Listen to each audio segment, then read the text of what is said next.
Hi, beautiful people, and it's time to see another adventure with Kirito. Oh wait, it's totally different. His hair is longer. Well, he turns blonde. Seirei Gensouki.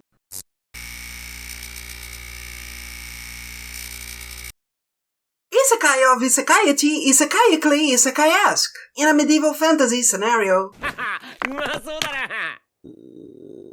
The designs are okay, nothing so noticeable, but nothing too bad either. Except the lollies, of course. It's ever more difficult seeing anime with no interesting designs. Even the thousand-third cousin of Kirito's is more interesting than Vanilla Rito's. The story is pretty weak. Not just the usual weak for isekai, having to see to even have a chance of being good, but actually having moments that make you stop and complain with the scriptwriter. As an isekai, it doesn't bring anything particularly interesting. They kinda introduce a premise that could be interesting, but it's not really going to be a part of this episode. I wouldn't be surprised if it weren't a relevant part for quite some time.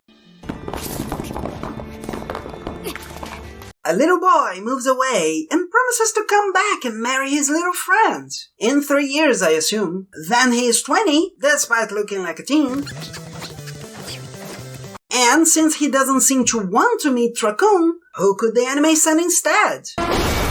After that, we have the kid confused because he has 2 sets of memories, which is something I don't see that much. Kirito's usually are surprised instead of having difficulties. It's true the guy wakes up as if this is Bookworm, but without the loving family. In fact, are they his family? They tell him to go clean up because he stinks, and people who aren't from the favela mistreat him while looking for someone else. Effectively, his difficulties stop here though, because one of these people treats him better, revealing he has powers and paying him well, this payment also saving him from an assassin who killed everyone in the house. It's still kind of a lazy trope, but at least it wasn't to stop a bullet here. Oh, and when he would be attacked again, the tutorial on how to use magic starts and he simply isn't a defenseless boy anymore. This all screams of, we want to raise intrigue amidst royalty, but we don't want the public to have to think. At least he dislocates the guy's arm in the fight. No, he doesn't break it.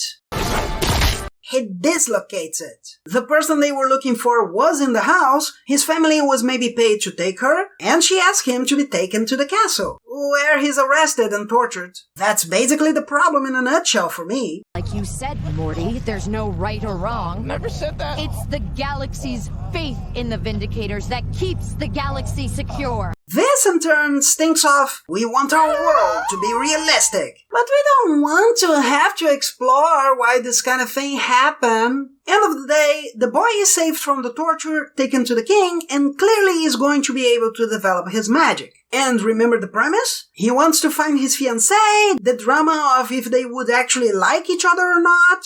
Yeah, none of that is in this episode. The opening shows more than the actual episode, meaning the time establishing this is practically useless, as him being mistreated is pointless. It's just loose ideas that they want you to think are cool, but want you to ignore how little they did with them. They might have a better train than Picnic, but the story is terrible.